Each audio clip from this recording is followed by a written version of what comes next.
Okay. So let me start, and we're gonna do a little survey, but not just yet. So let me get here. I go back a couple slides. Okay. So I know I've done this every time, but it is my training with being a public school teacher, just to remind everybody of the norms that we started with at the first session a couple weeks ago. We want to make sure that students are at the center of our conversations because we're doing this chat, this study, because we want to better serve them. We also want to listen and respect everyone's opinions, just because we're all diverse, and we want to just make sure we listen before we speak. We want to make sure that we're just aware of our participation. But please present, because I think, or please speak, or chime in the chat, because a lot of you have so many good things to say. Um, and I want to learn just as much as you do, and be able to serve our students just, more than what we are right now. And also, like, we want to make sure that we're sharing our experiences based on our own experiences with students or with Generation Z, or folks who fall into these categories. So those are our norms. So since we're going to be talking about anxiety-inducing devices, I wanted to start with some statistics that I found related to smartphone usage. And this made me very anxious and stressed out when I was reading these statistics. So the question is, are these blame devices? I'm very Southern, so gotta use the term. Are they making us anxious? So I was curious about, what does the population of the world look like in terms of like smartphone usage? What does Generation Z's usage look like? And then how's that kind of broken down a little bit more? So this probably is not very staggering, but about three-quarters of the world uses or has a smartphone. That's probably not surprising. Um, but, and I think the next statistic probably is not surprising either, that 85% of Gen Z owns a smartphone and they use it, but it's not, we don't really know how they use it. What this website said was that they use it for online activities.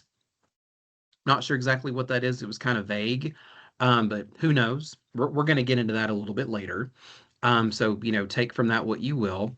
And so then I was kind of curious, okay, all right, so we see that so many people have cell phones in their hands. So like, how long and how much do they spend on their phones? And I know if you have an Android, an Apple device, it tells you typically how much time you spend on average in a week on your phones. And it may make you feel really sad and like, oh, well, I'm very disconnected, or you may feel really good about it because you're not spending really that much time on it. But if you are in the norm, in kind of the average norm, you probably spend around 5 to 6 hours a day on your phone. So we're talking global average is a little under 5 hours. So this is, the global population kind of boiled down as an average. Americans typically spend around a little over 6 hours a day, and I know that's a range, it's not like for everybody. But I think what was really interesting when I was reading here was that Kenyans spend over 9 hours a day on their phones. So, do y'all find any of these statistics, are they rage inducing, or you think they're on par with, kind of what you thought about phone usage? What do we think about these statistics?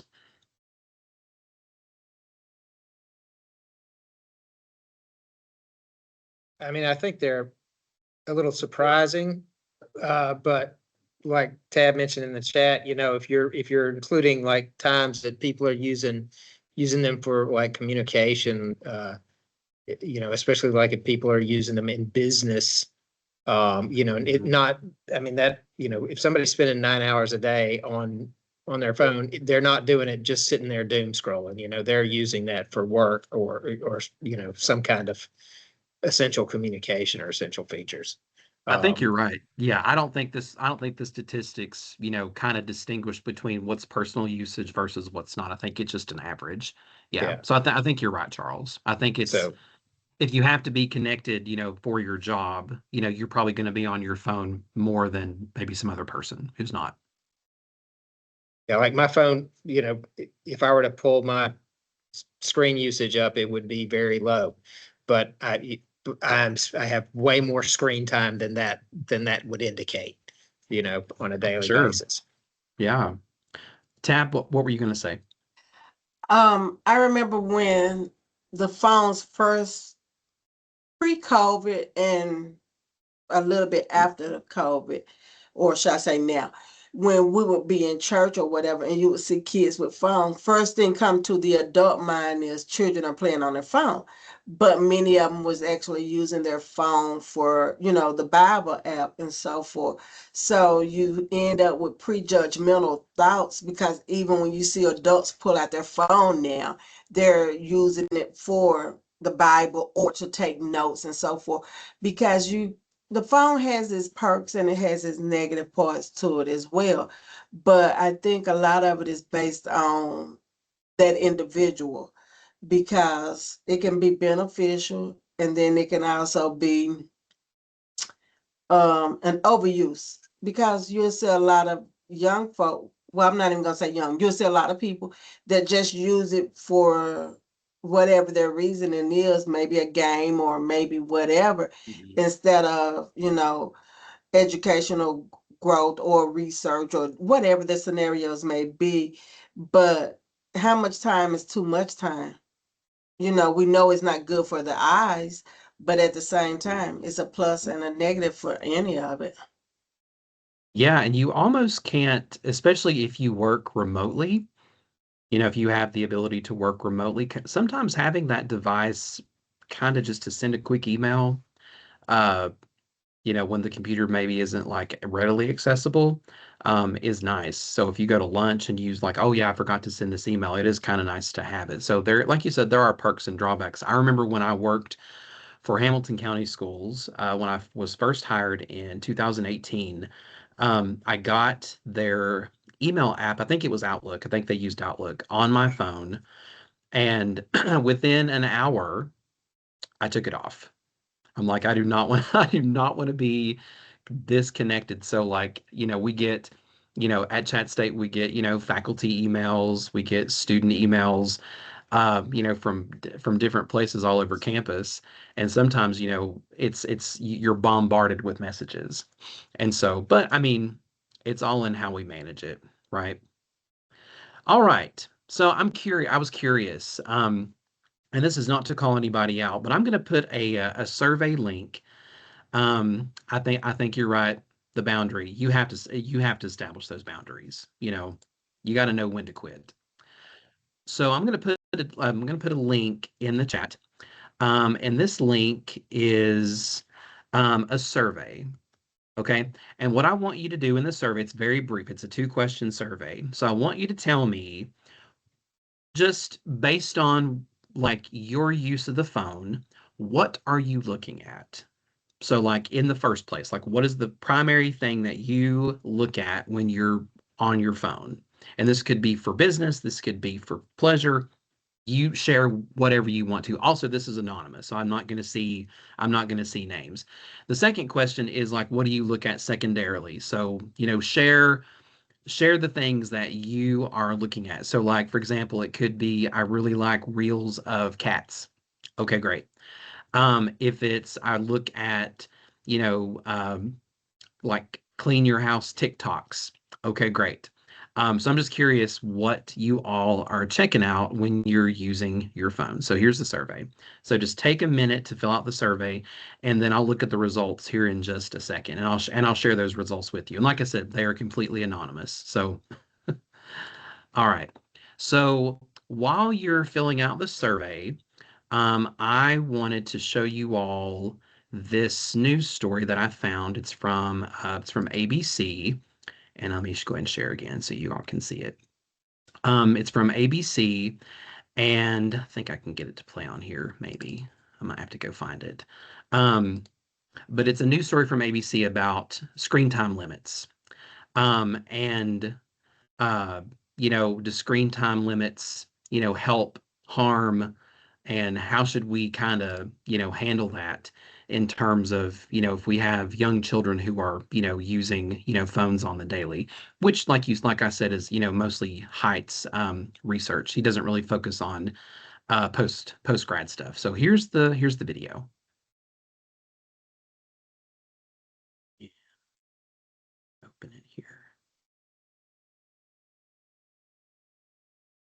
Can everybody hear that? Okay. No, Ted, okay. I think what I have to do is, hang on, let me quit sharing sure because I would know Chad, sound. yeah, Chad said I had to do something. Oh, here we go, include sound. Yeah, there we go. I remember last time Chad, I saw that. Okay, now. And we're going to turn now to new research linking screen time to emotional and behavioral problems in children. Our chief medical correspondent, Dr. Tara Narula, is here with the details. Good morning to you, Doc. Good morning, Michael. We know there's research. They looked at nearly 300,000 kids. What were the findings from the study? Well, this is such important research. We know that screen use is so prevalent in this country. Kids are using it for socialization, education, entertainment. When you look at the numbers, 2/3 of kids 5 to 8 already have their own smartphones and tablets. 40% of kids 8 to 12 are using screens for more than 4 hours per day. You add to that the fact that we're seeing rising rates of mental health disorders in kids, and half of these disorders start before the age of 14, and you can understand why we need to understand the effects of screens on our kids. So this was a large study, a review of 117 other studies of kids under 10 and a half years old who used all types of screens for all sorts of reasons, so computers, televisions, tablets. And they in fact found that kids who used screens were more likely to develop socio-emotional disorders. And then on the reverse, kids who had socio-emotional disorders or problems were more likely to reach for or use a screen. We saw this increased rates in kids who use screens above and beyond those screen limit guideline times, kids who use them for years, more predominant in older kids, and this is important, in kids who used it for gaming or video games. Why might this be happening? Well, researchers say that screens take away from kids' ability to do exercise and be active, from their sleep, from their face-to-face important social interactions with parents and peers. And lastly, it's a way that they use to relieve emotional distress. So instead of learning how to cope in a healthy way when life gets challenging, they're reaching for a phone or a device to soothe them, and they're not learning those healthy coping skills. Yeah, and that's always the challenge of the parent, screen time, how much, when, what age do you get a phone, Right. all those different things. So what should parents know when it comes to screen time for their kids? I think, Michael, one of the biggest things is just you have to be invested, involved, and aware of what's going on with your kids. You have to be there for them emotionally, check in on them, and also teach them those social life skills. You want to monitor not just the amount, but the quality of what they're using it for. So if they're using it for educational reasons, if they're using age-appropriate content, you're watching with them, that's probably okay in moderation. And then steering them away from things like gaming and social media. You want to make sure it's not interfering with their sleep, their activity, their socialization. And then, as easy as it is, we've all been guilty of this as parents, when your kid's upset or you're out at a restaurant and you hand them a device, again, you're not teaching them to emotionally regulate how they're feeling on their own.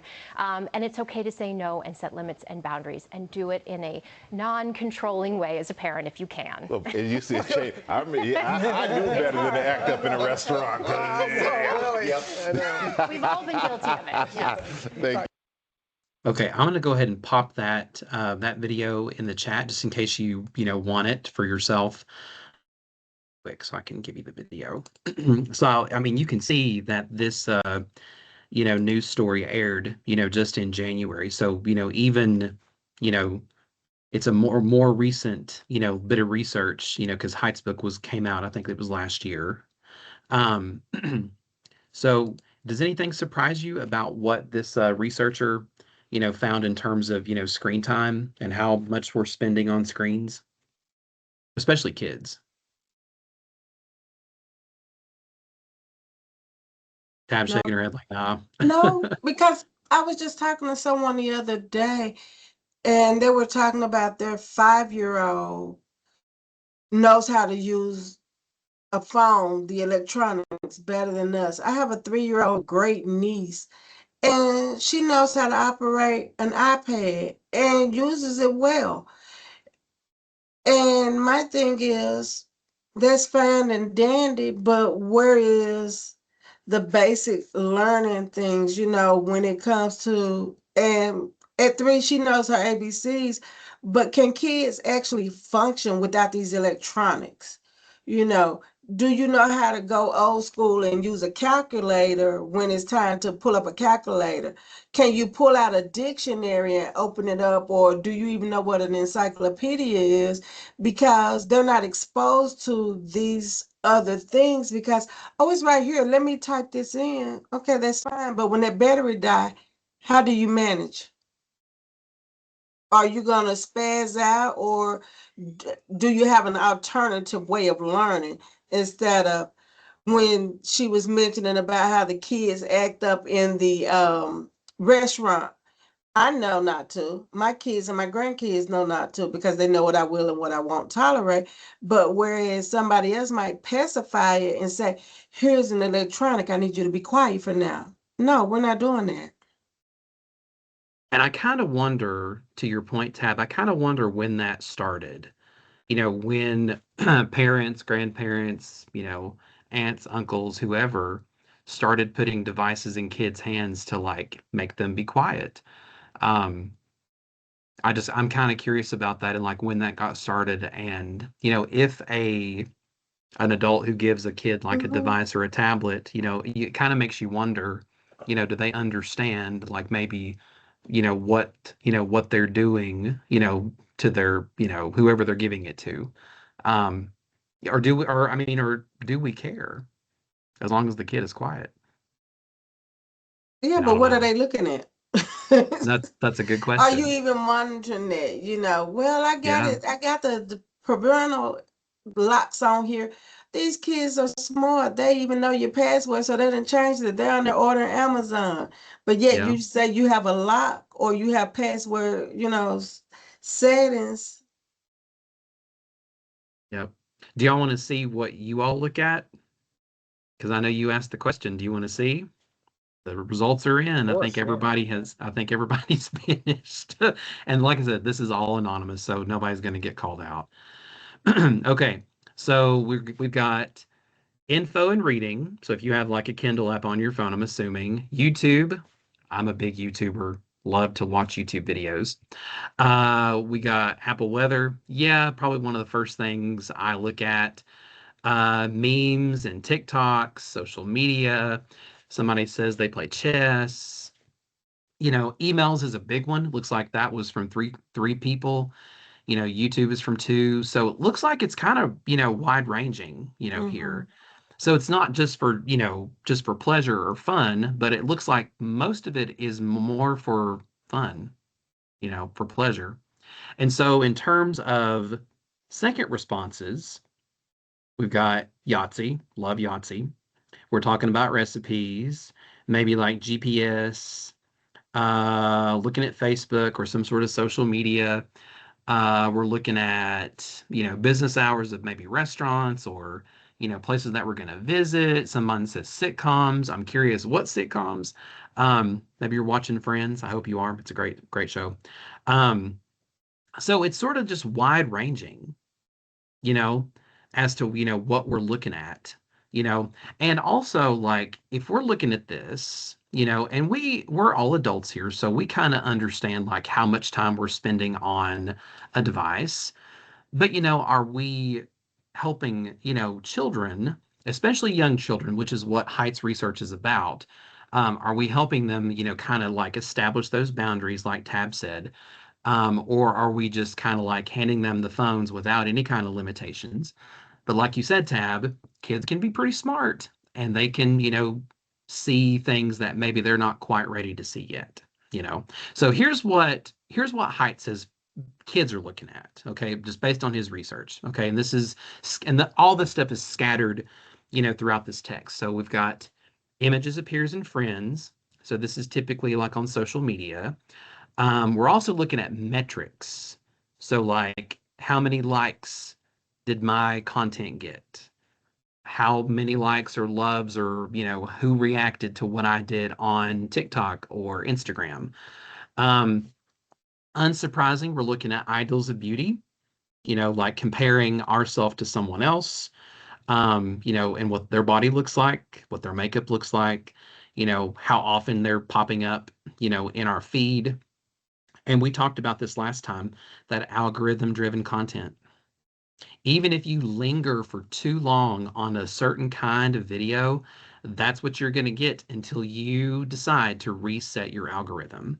But like we talked about, that doom scrolling, where you're seeing constant hits and hits of videos of the same thing, you kind of like, I mean, I'll just be honest. So yesterday, I was sitting on the couch and I was tired. I'd been working in my yard. shoveling mulch, for my flower beds. I got in and it was, I don't know, like 6 o'clock. And I was sitting on the couch and, thinking about dinner and stuff. And then I just pulled up Facebook. That's the only social media that I have. And I've had it since college. So I opened up Reels and just kind of, just to scroll, just to, waste some time. 30 minutes later, I didn't even realize it, because you sort of, I don't know, you kind of get tunnel vision.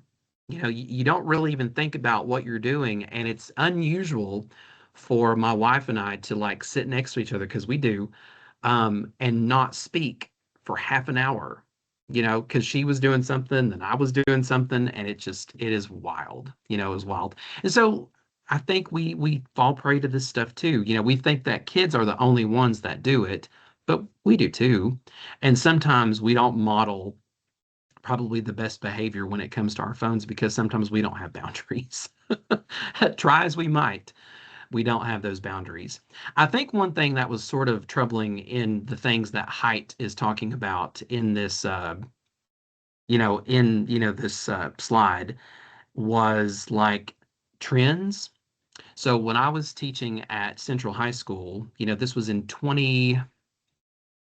it might have been 2019. So right before COVID, it might have been like, fall of 2019, spring of 2020. One of the big trends, kind of like trickling down through the social medias, was devious licks.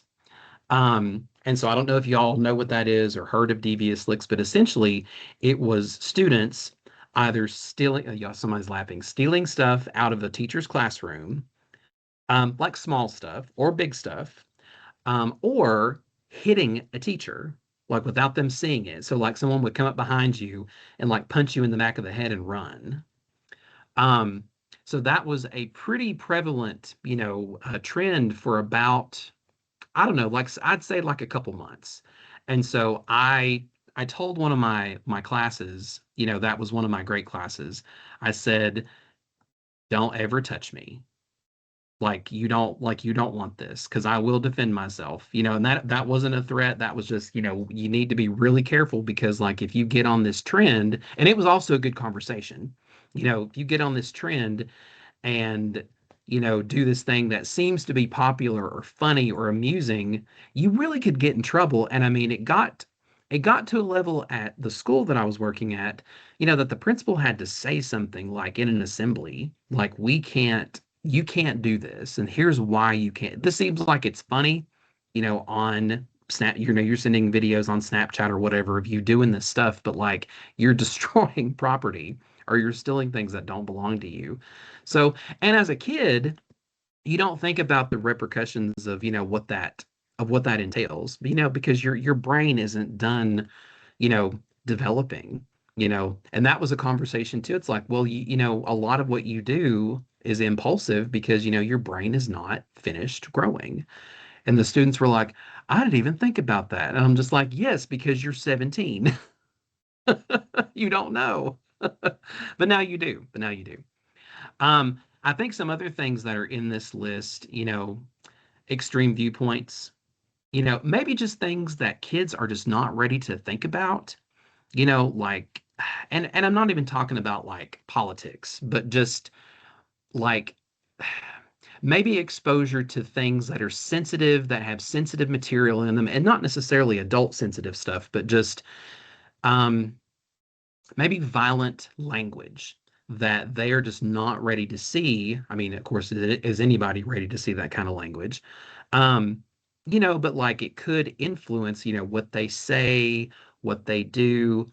And, depending on, I think we talked about this a couple sessions back, but, depending on who their friends are, who their peer groups are, that could have like a big impact on, the dynamic of a peer group, and also like adult content, like pornography, or something like that that could really, wreck a kid's childhood. And Haidt says that, it's just exposure. Because if we are not watching what students are doing on phones, or what kids are doing on phones or tablets, devices, whatever, he says, you're kind of setting your kid up for some damaging social deficits later. Um, but of course, we've talked about this too. Haidt has um, he has a proposed solution for this. Okay, so here's his solution, and we've talked about this earlier too. So his solution seems to be pretty elementary. Get kids outside to play independently, maybe some risk involved of like some maybe minor injury, or some danger, face-to-face interactions with, people of, similar age and gender. Um, and for Height, it's these experiences that are the ones that matter. But so let me ask you, and I know we're kind of running short on time, but do you all believe that this is possible, just given how many people have smartphones in their hands? Is this even possible? Can't like if you've given Yes. your well, if you've given your kid a phone or a tablet, I think you're right, Cheryl. It's up to parents. And I think if you've started, with giving a tablet or a phone, and I'm not making a comment on that because I don't have children. Um, but can you take it back? So, Charles, what were you going to say? Uh, I was gonna say, yeah, I think it can be done. It may, I think he mentioned that, it needs to be, it honestly we need like serious legal backing, and it needs to be done on a society-wide level. Like, it's not gonna work if we don't have the backings of both the government and the tech industries. And like how that has to happen, would have to happen would be, I guess, a law would get passed and then they'd have to comply with the law. But without that, you can't, it's too big for individual parents to fight on an individual level. But I think with those supports, yeah, it 100% could, because, you know, kids know that it's bad for them. They don't like it to a degree. There's a lot about it that they don't like. I hear it all the time, with my seniors going, man, this, like, we hate it, but it's what it is. And it's what they've, grown up in. And I think if they were, forced to not have social media, like, I feel like people could get behind it, even kids. Yeah, I like what Kim says in the chat. She says that she's got some kids in college and, she's noticing that they're starting to self-regulate when maybe I'm guessing they hadn't in high school, and they're sort of learning that, now because they have to. It's, kind of sink or swim for those of us who, know what college pressure is like. It's awful, and you have to like budget time to study. Yeah. Clemisha, what were you going to say? Oh, yeah, thank you. So when You we bet. talk about taking their technology away, they have it at their fingertips, especially with the Hamilton County school system, because they're issued a Chromebook. So even if you take That's their right. cell phones away, they will tell you, Mom, I'm working on an assignment. And so, Yep. as they're working on assignment, they're looking at other things as well. And it's the same thing that we do as adults. We're, grading and different things like that, but we're multitasking. So they're doing the same thing. So it's hard really to take away their technology today, because we use it so much in the classroom and outside of the classroom. Because even if you do take their phone, they're going to utilize that Chromebook or whatever device that they have for their school. You're right. Because it's firewalls on there, but the students know how to bypass those firewalls. Oh yeah, So, absolutely. Yeah. When I worked at Chattanooga Prep, we had some sort of a monitoring system like Land School. That's what I had when I worked for Hamilton County Schools. But like you could go into a student's Chromebook and you could put in blocks on certain websites, because you're right, Clemisha, they can get around it because they want to, you know. And I think it's because, first of all, students want to play at whatever age. It doesn't matter if they're seniors or kindergartens. They want to play and maybe not do their schoolwork because, that's just how kids are. Um, Yeah. I mean, Erica, yeah, you're kind of fighting that battle now. I mean, it just and I don't think it's anybody's fault. I mean, I don't think there was a manual that came out that said this is how you handle phones when it comes to young kids, and we're just trying to like figure it out. I mean, in the best way that we can, you know. So give I think those of you who are parents that are maybe like shaking your head or you're just like stressed out about your kids or your grandkids or whatever. I mean, I think it's a matter of we just have to kind of do the best that we can, and maybe sometimes it is just trying to like retroactively maybe like fix, how we handle phones or how we model behavior. Um, I mean, just as a final thought, because I know we kind of ran over a little bit, which is great. I kind of figured that would happen with this group, which I appreciate. Um, I think that I think there's a balance between, having phones in our hands because they're not going away. Students are always going to have access to technology because we want them to, especially like in our situation. It's a lot easier for students to stay connected if they have technology and also to access, their classwork. Um, but when it comes to young kids, I think maybe like, and I don't know this for sure. I don't know what the research says, quite honestly, but I mean, students will want to use their phones, but I think also presented with options. I think taking the phones away doesn't always work because somebody put in the chat where there's a will, there's a way. I think that works for sure, if you like put up those barriers early, but also students are pretty they can get real sneaky and they can find ways to get their devices or whatever. So I think it's a balance of, yeah, we want them outside playing because I think it's good to socialize, and Haidt would agree it's good to socialize and to be face to face. I mean, I honestly wish this book talk was in person because I think we would have so much more to say if it was in person. I think we would go on for much longer than 30 minutes. um yeah, and I think kind of what Tab said in the chat, it's all about like, building community, like playing fun games and like making memories. Maybe that's what Height is getting back. And maybe the same thing is not happening on devices, but that is not to say that devices are the great evil. I don't think it's the devices that are like destroying kids' childhood or taking away their childhood. I think it's choices. And I think maybe we could blame Charles, you and I talked about this. We could probably blame cell phone companies, smartphone companies, because they create these devices to make them addictive, you know. So it's not a parent's fault. It's not a grandparent's fault or an aunt or an uncle's fault. Maybe the fault lies with the smartphone creators, the folks that make apps, to like download more content. Now you can buy content. You can buy coins to play more games. I mean, it just, so, but phones aren't going away. So I think there's got to be a way to integrate.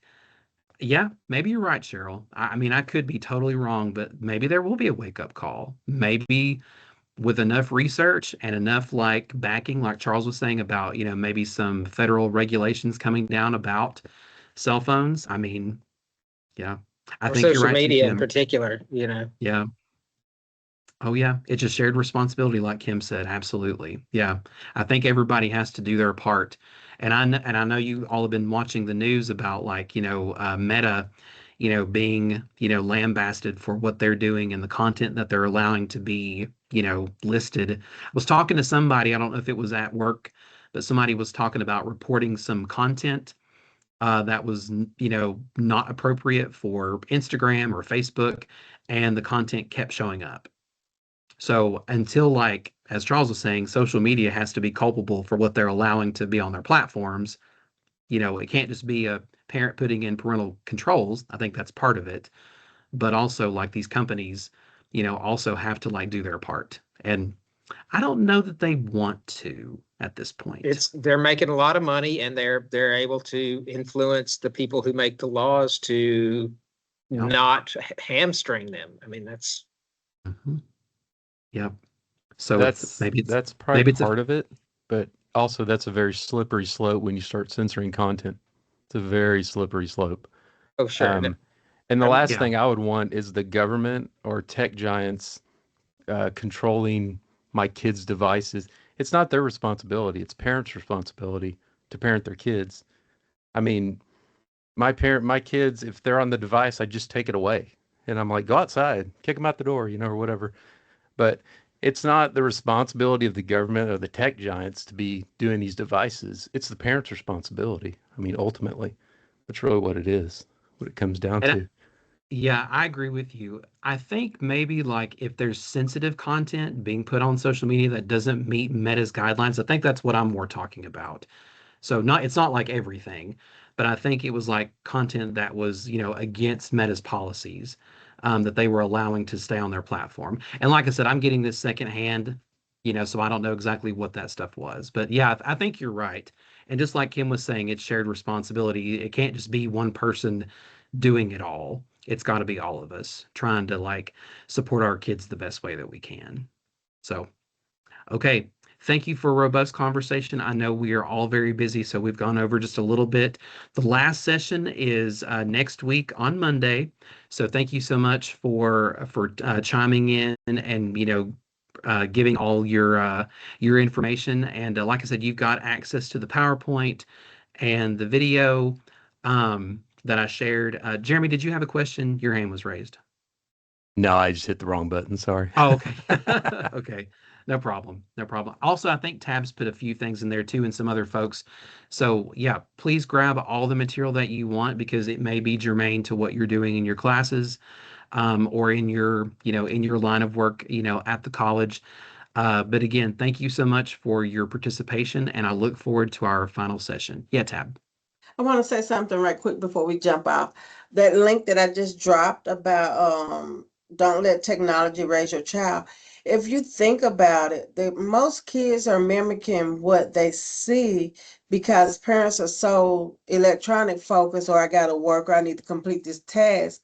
So they're doing what they see, and are we actually leading by example? Not saying that our parents are doing that, but most of us, every time we turn around, we're busy working or checking that email or saying one moment. So you're showing your children that the priority is the electronic and not them. So they're just doing what they're taught.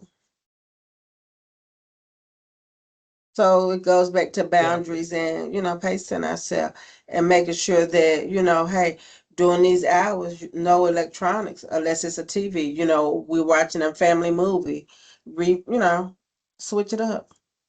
And I think being honest, especially if you're connected as like a professional to your stuff, I mean, maybe just having a conversation to say, hey, this is work, but after this time, I'm going to put my stuff away. But I mean, then again, I feel like that's an ongoing conversation. Mm-hmm. So thank you all again so much. You are free to go, and I will see you here next week for the final session. It will also be half an hour because that is the final week of class. See everybody at the Tiger Fest. All right. Thank you all.